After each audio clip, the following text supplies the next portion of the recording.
Le télescope spatial. James Webb de la NASA a encore frappé fort.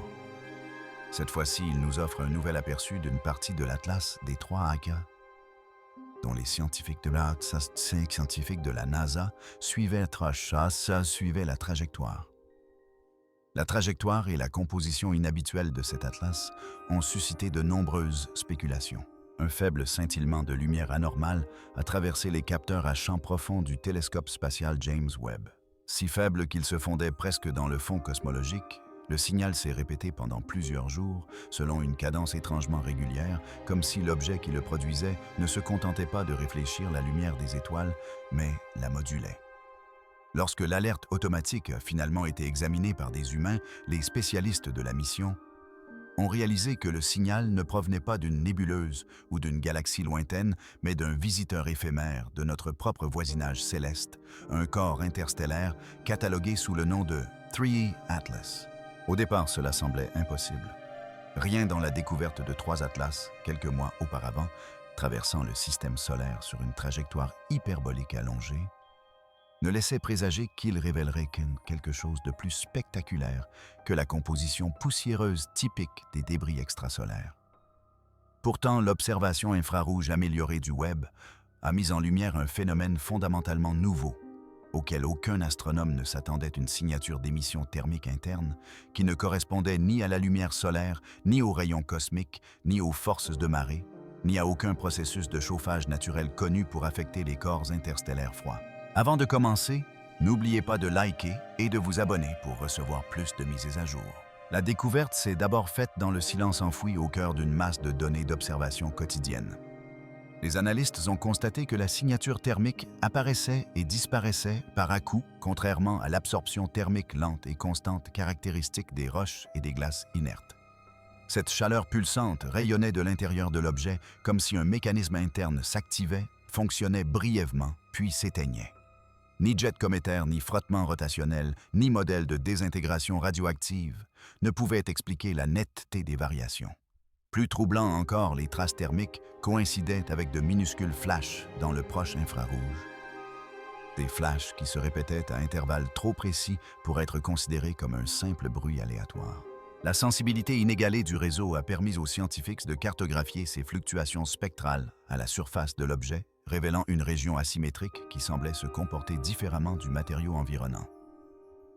Ce motif suggérait une structure et non le chaos, un ordre et non le hasard. La communauté scientifique s'attendait à la découverte d'un nouvel objet interstellaire depuis les passages précédents de Chandy Oumuamua et de Tad Iborisov. Mais rien ne les avait préparés aux observations du Webb concernant 3 Atlas. Des visiteurs précédents avaient déjà soulevé des questions sur leur forme, leur composition et leur origine. Mais cette nouvelle arrivée soulevait une énigme plus profonde. La capacité du réseau à analyser la composition moléculaire de l'objet avec une clarté extraordinaire montra que si la majeure partie de l'Atlas 3I ressemblait à un mélange de silicates et de composés volatiles, la région anormale présentait un profil spectral lisse incompatible avec celui des minéraux naturels. Au contraire, les mesures révélaient une uniformité, suggérant un matériau synthétique, une consistance semblable à celle d'un alliage qui curieusement absorbait et émettait un rayonnement infrarouge d'une manière optimisée pour l'efficacité plutôt que pour le hasard. Les analystes, examinant les données, hésitaient à prononcer le mot à voix haute, mais l'implication planait dans chaque conversation chuchotée artificielle. Dans les jours qui suivirent, tandis que le réseau maintenait une observation continue, les pulsations thermiques intermittentes devinrent plus nettes. Elles suivaient une séquence croissante en durée et en intensité, dans une proportion qui reflétait des progressions mathématiques. Ces impulsions n'étaient pas de simples phénomènes de chauffage.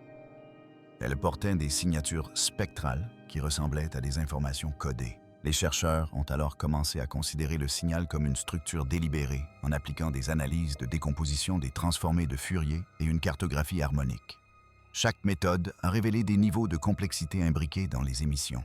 C'était comme si 3 Atlas diffusaient une annonce sur sa nature, une révélation programmée pour le moment où il serait suffisamment proche pour être détecté par les instruments humains. Une telle idée paraissait trop fantaisiste pour être exprimée en termes scientifiques, et pourtant les données résistaient obstinément à toute explication naturelle. La position privilégiée du Webb a permis une campagne de surveillance continue qui s'est étendue sur plusieurs semaines, ajoutant chaque jour de nouveaux fragments à une mosaïque de mystères grandissante. Les observateurs ont noté que les pulsations thermiques ne se contentaient pas de s'intensifier. Elles migraient le long de la surface de l'objet. Ce comportement évoquait l'image d'un système qui se réveille, redistribue la chaleur ou active des composants internes. La progression suivait une trajectoire calculée d'un hémisphère à l'autre presque comme un balayage diagnostique. Simultanément, les flashs infrarouges bien proches s'intensifièrent. Leur rythme commença à se synchroniser avec la rotation de l'objet, créant un jeu stroboscopique de lumière et de chaleur. Si ce phénomène était naturel, il s'agissait d'une forme de physique jamais observée dans aucune étoile, planète, comète ou astéroïde. Alors que l'objet approchait de son périhélie, la toile a capturé un événement extraordinaire. L'effondrement soudain de la signature thermique anormale en une unique émission concentrée. Cette émission a jailli dans une bande de longueur d'onde étroite, avec une précision remarquable, un phénomène qu'aucun matériau naturel n'aurait pu produire avec une telle exactitude. L'émission n'a duré que quelques minutes, mais sa structure stratifiée à motifs, se répétant sur de multiples fréquences, ressemblait davantage à l'équivalent spectral d'un accord qu'à une simple note. Les analystes ont examiné l'enregistrement avec attention, stupéfaits par la cohérence du signal. Il n'était ni aléatoire ni chaotique, mais délibéré. Cette découverte a bouleversé l'interprétation de 3 atlas. L'idée que l'objet puisse être un fragment d'un processus inconnu de plus grande ampleur dans l'espace interstellaire a gagné du terrain. Peut-être s'agissait-il d'une relique dérivant entre les étoiles, un fragment technologique d'une civilisation disparue depuis longtemps. Ou peut-être n'était-ce pas une relique, mais un dispositif encore fonctionnel réagissant aux stimuli au contact de nouveaux environnements stellaires. Dans cette perspective, le système solaire n'était pas un simple point de passage, mais le déclencheur d'une activation. Le réseau n'avait pas simplement observé un objet de passage. Il avait capturé une séquence de transformation se déroulant en temps réel. Un examen plus approfondi des données de la courbe de lumière a révélé une variation subtile qui, une fois corrigée de la rotation et de l'angle d'incidence, formait un schéma géométrique répétitif. Ce motif ne ressemblait en rien à une fracture naturelle ou à une croissance minéralogique. Au contraire, il présentait une symétrie et une proportionnalité suggérant une conception intentionnelle. C'était comme si la surface elle-même était gravée d'un plan qui ne pouvait être pleinement reconnu qu'une fois illuminé dans le spectre infrarouge. Les capteurs du réseau ont capturé ce phénomène, pour la première fois dévoilant les plus infimes indices de lignes et de contours agencés selon une symétrie reconnaissable. Parallèlement, la spectroscopie a détecté un composé jamais identifié auparavant dans aucun corps céleste. Cette substance présentait un indice de réfraction si finement ajusté qu'il permettait à la région anormale de réguler sa température avec une précision extraordinaire. Un tel contrôle de l'absorption et de l'émission d'énergie contredisait les tendances chaotiques des matériaux naturels. Cette découverte a soulevé des questions fondamentales sur la manière dont un tel phénomène pouvait se produire. La question était de savoir si une substance avait pu se former et si sa présence témoignait d'une technologie conçue pour résister aux grandes distances interstellaires. En analysant ces découvertes, les équipes de mission YATB ont réalisé que le réseau avait peut-être révélé la première preuve tangible que les objets interstellaires présentaient une plus grande diversité et peut-être une finalité plus complexe qu'on ne l'imaginait. 3 atlas pourraient provenir d'une région de la galaxie façonnée par des forces ou des civilisations qui dépassent l'entendement humain.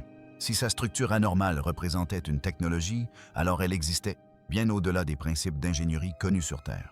Elle a survécu aux environnements cosmiques les plus hostiles à traverser des années-lumière d'espace vide et est arrivée avec toutes ses fonctionnalités intactes, permettant ainsi de démontrer une activation sélective.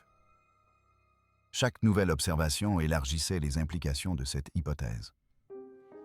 L'objet pourrait représenter une sorte de sonde autonome, un messager ou un outil conçu pour collecter des informations à travers les systèmes stellaires. Si tel est le cas, son activation au sein du système solaire suggère qu'il a été conçu pour répondre à des stimuli spécifiques, peut-être la lumière d'un jeune soleil, la présence de champs magnétiques planétaires ou la détection d'une activité électromagnétique associée aux civilisations industrielles. L'hypothèse persistait que les impulsions thermiques enregistrées par Webb ne soient pas des diagnostics aléatoires, mais une réaction à la découverte, pour la première fois, d'un système planétaire technologiquement actif. Cette simple idée soulevait des questions sur les créateurs de l'objet. Si 3E Atlas transportait des composants artificiels, cela impliquait l'existence d'une espèce capable de construire des dispositifs robustes à longue portée il y a des millions, voire des milliards d'années. Le vide interstellaire indifférent et destructeur éroderait tout ce qui est fragile. Seul un objet conçu avec une précision inégalée pouvait survivre à de tels voyages.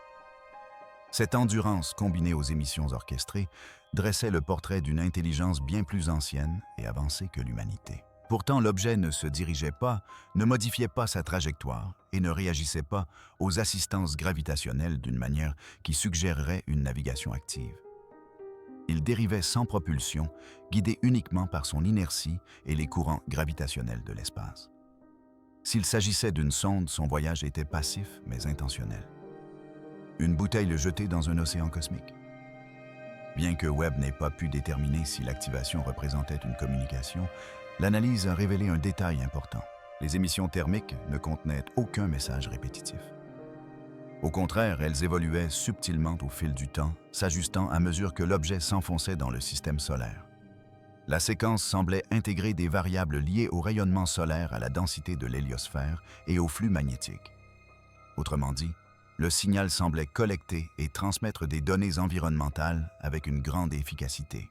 Ceci suggérait l'existence d'un système interne, capable de s'adapter à de nouveaux environnements stellaires et d'ajuster ses réponses en conséquence. Si l'objet était effectivement technologique, il fonctionnait de manière autonome, avec un niveau d'optimisation inégalé par l'ingénierie humaine. Une autre découverte a encore accru l'intrigue. La cartographie infrarouge réalisée par Internet a détecté des microfractures à la surface près de la région anormale. Ces fractures ont révélé des couches sous-jacentes d'une résilience étonnante. Ces couches présentèrent des propriétés supraconductrices à des températures bien supérieures à celles requises par les supraconducteurs terrestres. Un tel matériau pourrait fonctionner sur de vastes distances, permettant le stockage et la transmission d'énergie avec une dissipation minimale. Si cette structure parcourait le noyau de l'objet, cela expliquerait comment 3E Atlas conserve l'énergie interne nécessaire à la génération de ses pulsations thermiques après des millénaires passés dans l'obscurité glacée interstellaire. À mesure que la trajectoire de l'objet le rapprochait du système solaire interne, le réseau a enregistré l'une des transformations les plus importantes observées à ce jour, un changement soudain d'orientation de la région anormale. Les impulsions thermiques commencèrent à s'aligner non seulement sur son axe de rotation, mais aussi sur la direction du rayonnement solaire incident. Cela suggérait que le système interne détectait l'intensité croissante du rayonnement solaire et adaptait son schéma d'activation en conséquence. Cet effet s'apparentait à une forme d'étalonnage. Il était impossible de déterminer avec certitude si cet étalonnage servait à protéger les composants internes ou à les préparer à un nouveau mode de fonctionnement. Mais le timing était crucial. Au même instant, une faible vibration de basse fréquence apparut dans le profil spectral de l'objet détectable uniquement grâce aux outils d'analyse les plus précis du Webb. Cette vibration n'était pas acoustique, mais énergétique, une libération périodique d'énergie stockée au cœur de l'objet. La fréquence de cette émission correspondait étrangement aux intervalles entre les impulsions thermiques. Cette concordance suggérait que l'objet utilisait un système unifié, les émissions thermiques optiques et énergétiques fonctionnant de concert. Une telle coordination orientait l'hypothèse vers une ingénierie sophistiquée plutôt que vers des processus géologiques naturels. Les chercheurs s'attachèrent alors à déterminer si les processus internes de l'objet s'accéléraient. Ils découvrirent rapidement que l'intervalle entre les impulsions se raccourcissait à un rythme mesurable. Cette accélération était corrélée à la diminution de la distance entre l'objet et le Soleil, ce qui impliquait que son système puisait son énergie dans le rayonnement stellaire. S'il s'agissait d'un mécanisme dormant, se réveillant après des siècles d'hibernation, alors la lumière solaire agissait comme son catalyseur. Cette perspective a transformé l'Atlas de 3i, le considérant non plus comme une simple relique errante, mais comme un objet conçu pour s'activer dans des conditions cosmiques spécifiques. Des spéculations allaient bon train parmi les théoriciens. Peut-être cet objet servait-il d'enregistreur destiné à collecter silencieusement des données pendant des éons, ne se réveillant qu'à la rencontre d'une nouvelle étoile pour mettre à jour ses archives. Peut-être était-il porteur d'un savoir codé destiné à libérer cette information sous certaines conditions spectrales. Ou peut-être s'agissait-il d'un instrument de test mesurant la signature technologique des systèmes qu'il visitait. Dans chaque scénario, l'humanité se retrouvait cantonnée au rôle d'observatrice témoin d'un artefact potentiellement antérieur au système solaire lui-même, menant des opérations incompréhensibles selon les normes modernes. À travers tout cela, Internet est resté le témoin privilégié de l'humanité. Sa caméra infrarouge était devenue le télescope à travers lequel une énigme ancestrale se dévoilait. Des faisceaux de lumière invisibles traversant des millions de kilomètres ont apporté des révélations qui ont bouleversé notre compréhension des visiteurs interstellaires. Ces données ont contraint les chercheurs à reconsidérer des hypothèses longtemps admises. Les objets interstellaires ne seraient rien que des débris naturels. Aucun artefact technologique ne pourrait survivre à de tels voyages. Et la galaxie serait trop vaste et inhospitalière pour que des dispositifs artificiels puissent la traverser intacte. Chaque nouvelle observation a ébranlé ces hypothèses. Les implications dépassent largement les caractéristiques physiques de l'Atlas de Three. Si un objet contenait des composants artificiels, la galaxie pourrait en abriter d'innombrables autres dérivant silencieusement entre les étoiles. Le système solaire ne serait alors qu'un système parmi tant d'autres qu'il traverse. Cette idée a poussé les scientifiques à reconsidérer le rôle des vagabonds interstellaires, non pas comme des accidents cosmiques, mais comme des acteurs potentiels d'un schéma galactique plus vaste.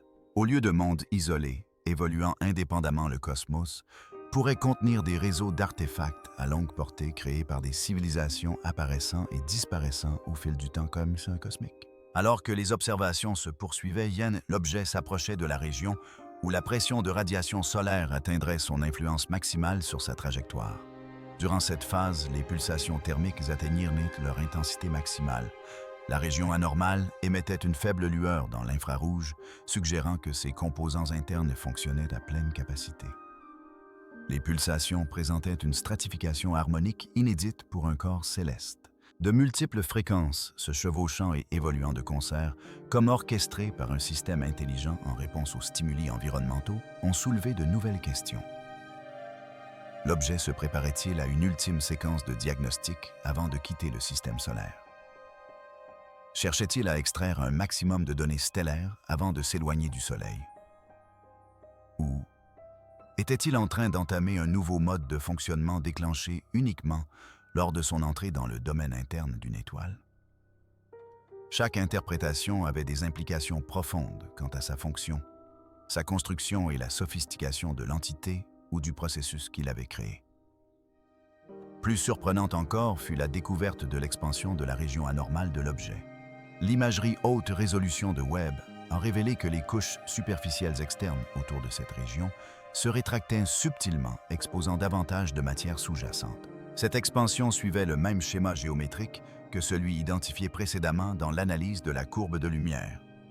Il semblait que l'objet ne se désintégrait pas, mais subissait une modification contrôlée de sa structure de surface. La matière exposée réagissait dynamiquement à la lumière solaire, la réfractant et canalisant l'énergie vers le noyau de l'objet selon des trajectoires mesurables. Si ce processus était naturel, il représentait un phénomène géologique unique en son genre. S'il était artificiel, ce phénomène suggérait un système capable d'autorégulation après des millénaires passés dans l'espace. Pendant tout ce temps, l'objet conservait sa trajectoire silencieuse, insensible à toute poussée mesurable ou propulsion active. Il se comportait comme une machine dormante, ne s'éveillant que partiellement juste, assez pour exécuter une séquence d'opérations programmées avant de retomber dans son inertie. Pourtant, même dans cette activation minimale, son comportement surpassait tout processus astrophysique naturel connu. La région anormale en expansion révéla finalement une topographie distincte. Sous la surface, un réseau de canaux entrecroisés qui distribuaient l'énergie thermique avec une uniformité extraordinaire.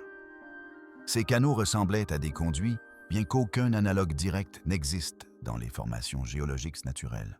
Leur régularité laissait entrevoir une architecture délibérée conçue pour gérer le flux de chaleur avec précision.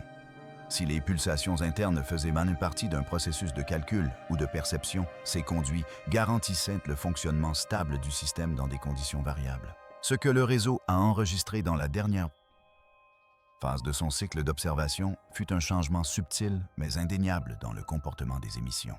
Les impulsions, autrefois abruptes et mathématiquement rigides, présentèrent une modulation plus subtile, presque fluide, dans leur progression. Au lieu de bouffées discrètes, l'énergie émise commença à se courber en ondes allongées, comme un système passant d'une phase de diagnostic actif à un mode d'équilibre à long terme.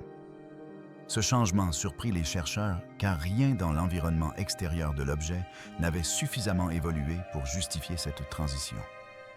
L'intensité solaire était restée stable. La trajectoire de l'objet n'avait subi aucune perturbation gravitationnelle brutale.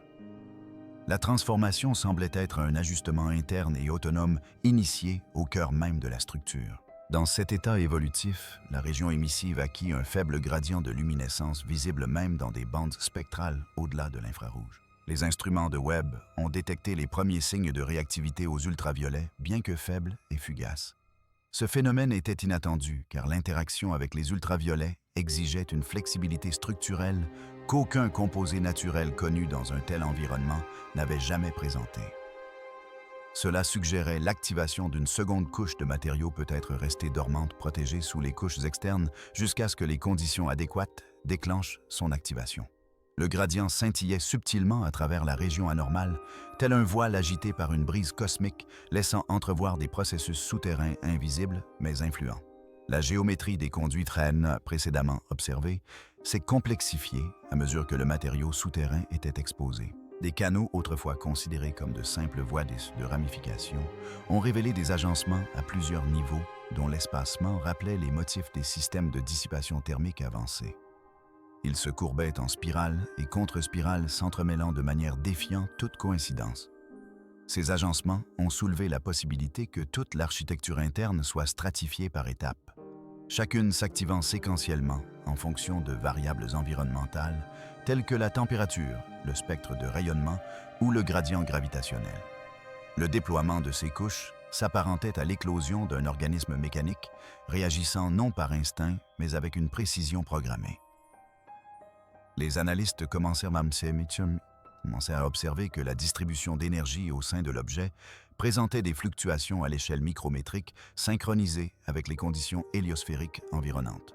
Les variations naturelles du vent solaire au fil des jours induisaient de minuscules variations dans les émissions de l'objet. Ces réponses étaient si précises qu'il semblait que le système interne analysait la composition des vents solaires en temps réel, ajustant ses flux d'énergie instantanément. Si l'objet était un instrument, il possédait une sensibilité extraordinaire, capable de lire les données environnementales avec une clarté surpassant de loin celle des détecteurs artificiels. L'idée qu'un objet dérivant dans l'espace depuis des époques puisse encore effectuer une collecte de données aussi complexe remettait en question toutes les hypothèses concernant la durée de fonctionnement des machines sans maintenance ni réapprovisionnement. Malgré l'activité accrue de l'objet, aucune radiation détectable et nocive pour son environnement n'était émise. Les impulsions étaient concentrées et contrôlaient leur longueur d'onde choisie avec une précision quasi chirurgicale. Cette maîtrise laissait présager un système conçu pour l'endurance et la discrétion. Au lieu de projeter de l'énergie brute vers l'extérieur, les émissions restaient étroitement régulées, garantissant ainsi à l'objet une stabilité interne maximale. La marque d'une philosophie d'ingénierie ancienne mais remarquable commença à se dessiner la durabilité par l'efficacité plutôt que par la force brute. Aucune étape du processus d'émission ne gaspillait d'énergie ni ne produisait d'artefacts chaotiques. Toutes suivaient une trajectoire délibérément prudente. Tandis que la communauté scientifique s'efforçait de décrypter plus en détail les émissions, l'imagerie à longue durée du Webb révéla une courbure structurelle jusque-là insoupçonnée en raison du faible contraste entre les matériaux de surface. La zone anormale présentait une indentation formant un bassin peu profond de forme presque symétrique. À l'intérieur de ce bassin, la surface scintillait de facettes microscopiques disposées en configuration concentrique. Ces facettes n'étaient ni des cristaux ni des protubérances minérales, mais des sections lisses et régulièrement espacées d'un matériau présentant une réflectance quasi parfaite dans certaines bandes infrarouges. Leur agencement suggérait une conception destinée à collecter, rediriger ou moduler le rayonnement incident de manière extraordinairement optimisée. Plus les scientifiques étudiaient ce bassin, plus il apparaissait comme un système d'absorption adaptatif captant peut-être des photons stellaires ou canalisant des particules chargées vers les conduits sous-jacents. Si tel était le cas, l'objet ne se contentait pas de s'éveiller en présence de la lumière solaire, mais interagissait activement avec elle de manière structurée et significative. Le bassin pourrait être une forme de collecteur d'énergie, un mécanisme permettant de rassembler les ressources nécessaires à l'alimentation de systèmes internes restés dormants pendant des éons. Ceci positionnait l'objet non pas comme un simple voyageur passif, mais comme une entité autosuffisante, capable de se régénérer en entrant dans des environnements favorables. Plus l'exploration du réseau s'intensifiait, plus les découvertes étaient étonnantes. Le matériau réfléchissant du bassin présentait une micro-résonance lorsqu'il était frappé par des photons de haute énergie, créant des distorsions ondulées à sa surface.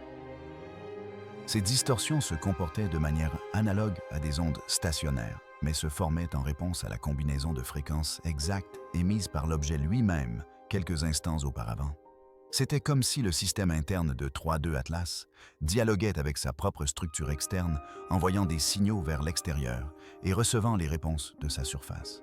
Un tel processus permettrait une forme remarquable d'auto-évaluation permettant au système d'évaluer l'intégrité de la surface, la fatigue structurelle ou l'efficacité d'absorption d'énergie avec une précision extrême. Les implications se sont encore approfondies lorsque les données ont révélé que les ondulations des ondes stationnaires se modifiaient en fonction des variations du flux solaire. Les scientifiques ont conclu que 3.2 Atlas affinait ses paramètres d'admission d'énergie au cours de son voyage, s'optimisant continuellement. Si ce mécanisme était effectivement intentionnel, cela signifiait que ses constructeurs étaient capables de créer des machines autorégulées qui apprenaient de leur environnement et s'adaptaient sans intervention extérieure. La machine n'a pas simplement survécu à l'espace interstellaire. Il prospérait lorsqu'il était stimulé correctement. Même lorsque l'objet devenait plus complexe sous l'effet de l'observation, sa trajectoire restait stable, imperturbable, face à toute modification interne. La stabilité de sa trajectoire démontrait un système compartimenté si efficacement que même une activité interne importante n'avait aucun effet mesurable sur son mouvement. Rien ne s'est échappé. Ni poussée, ni réacteur, ni déplacement de masse. Toute l'énergie accumulée ou redistribuée est restée emprisonnée à l'intérieur de sa structure. Cela a renforcé l'interprétation selon laquelle sa fonction n'était pas le déplacement, mais le fonctionnement. Elle dépendait entièrement de son élan initial et des interactions gravitationnelles pour se mouvoir, réservant toute activité interne à des processus sans lien avec la propulsion. À un moment donné, la toile a détecté un événement imprévu, un alignement faible mais cohérent entre les intervalles d'impulsion et une résonance harmonique générée au sein même de l'héliosphère. L'interaction du vent solaire avec les champs magnétiques planétaires produit des oscillations naturelles des ondes subtiles, presque imperceptibles, se propageant à travers le système solaire. Étonnamment, les séquences d'impulsion ont commencé à s'aligner sur ces résonances héliosphériques, leur fréquence correspondant à une forme de synchronisation. Un tel comportement suggérait que l'objet n'analysait pas seulement la composition du vent solaire, mais s'harmonisait également avec l'environnement électromagnétique environnant. Cet alignement laissait entrevoir la possibilité que l'objet possède un mode de fonctionnement dépendant de son adaptation aux conditions météorologiques spatiales ambiantes de chaque étoile rencontrée. Les impulsions pourraient agir comme un mécanisme de stabilisation, garantissant l'équilibre des systèmes internes malgré la turbulence constante du bombardement de particules chargées. Il s'agissait d'une sorte d'accordage, à l'image d'un orchestre ajustant ses instruments aux propriétés acoustiques de la salle. Sauf que l'orchestre était une machine et la pièce le système solaire. À mesure que l'objet s'enfonçait, les conduits souterrains enregistrés précédemment commencèrent à émettre de faibles signaux électromagnétiques détectables à des distances plus importantes qu'auparavant. Ces signaux ne se propageaient pas vers l'extérieur comme le font les tentatives de communication. Au lieu de cela, elles circulaient à l'intérieur du matériau, se réfléchissant à travers différentes couches avant de se dissiper. Pourtant, leurs signatures aussi faibles fussent-elles révélaient une régularité. Chaque salve d'activité électromagnétique précédait un changement structurel de quelques millisecondes. Cette relation indiquait que l'objet possédait un cycle logique interne, un système d'activation ou des signaux déclenchant des réponses physiques spécifiques, probablement intégrés à une même conception opérationnelle à plusieurs niveaux. La diversité des processus internes devenait de plus en plus évidente. Certains signaux réorganisaient la distribution de la chaleur. D'autres modifiaient les motifs des facettes réfléchissantes du bassin. D'autres encore activaient des ajustements micro-résonants à la surface. L'ensemble du système semblait composé de sous-systèmes interagissant, chacun étant vital au maintien d'un équilibre délicat et ancestral. L'idée émergea qu'Atlas n'était pas un simple dispositif, mais une entité hybride, dont les fonctions s'imbriquaient comme les composants d'un moteur d'une complexité extrême. Même dans son état partiellement éveillé, le niveau de coordination dépassait tout ce que l'homme avait conçu. Alors que le point de vue de la toile changeait sous l'effet de la mécanique orbitale, elle aperçut un segment de l'objet invisible jusqu'alors baigné par la lumière du soleil sous un nouvel angle. Cette nouvelle illumination révéla une courbure surprenante, presque nervurée, s'étendant sous la couche externe. Elle dessinait un motif parallèle au conduit, mais spiralant indépendamment, créant ainsi une structure entrelacée. Si les conduits phases fonctionnaient comme un réseau de distribution d'énergie, ces structures nervurées pourraient servir de renfort pour l'intégrité de l'objet lors de contraintes thermiques. Leur agencement suggérait une fonction comparable à une architecture squelettique, une structure interne rigide, soutenant une enveloppe extérieure plus fine et adaptable. Cette découverte a conforté l'interprétation de l'objet comme une construction multicouche dont les concepteurs avaient intégré la redondance à son architecture. Même après des millénaires d'exposition aux radiations cosmiques, aux impacts de micrométéorites et aux forces de marée gravitationnelles, le squelette interne est resté intact. Quel que soit l'alliage qui constituait sa structure, sa durée de vie dépassait de loin celle de n'importe quel matériau synthétique connu. La seule robustesse physique de 3E Atlas témoignait d'une maîtrise des sciences métallurgiques sans précédent pour l'humanité. Plus le réseau observait l'objet, plus il devenait évident que sa séquence d'activation n'était pas aléatoire mais progressive. Chaque nouvelle variation d'émission correspondait à un niveau d'engagement opérationnel plus profond. Les premières impulsions semblaient être une routine de réveil suivie d'un étalonnage, puis d'une absorption d'énergie et maintenant peut-être d'un réétalonnage structurel. Le cycle était lent, méthodique et patient. Le fonctionnement d'un système conçu pour traverser les époques plutôt que les années.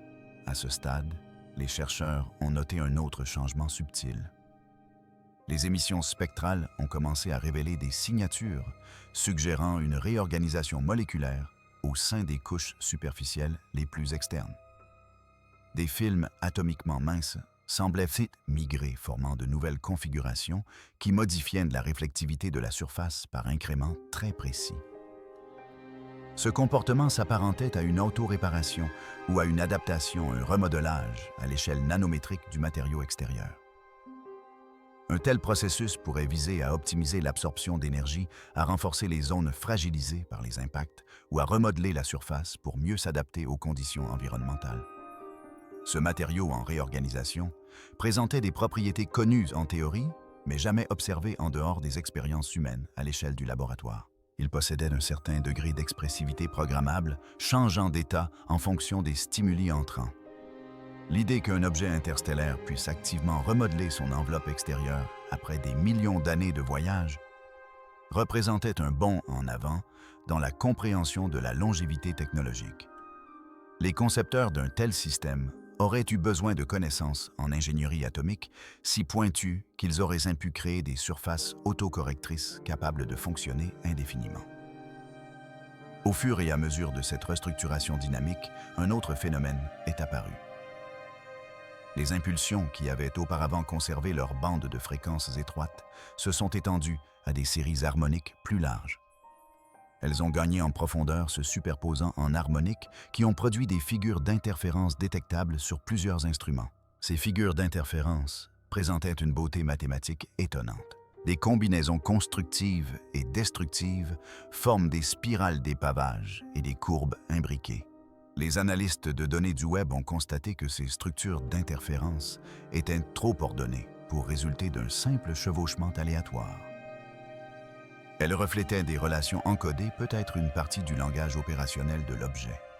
Si cette vidéo vous a plu, n'hésitez pas à la liker et à vous abonner à notre chaîne. Laissez également un commentaire ci-dessous et dites-nous ce que vous pensez de la découverte inattendue de James Webb sur 3Atlas. Nous sommes impatients de vous lire. Merci d'avoir regardé et à bientôt.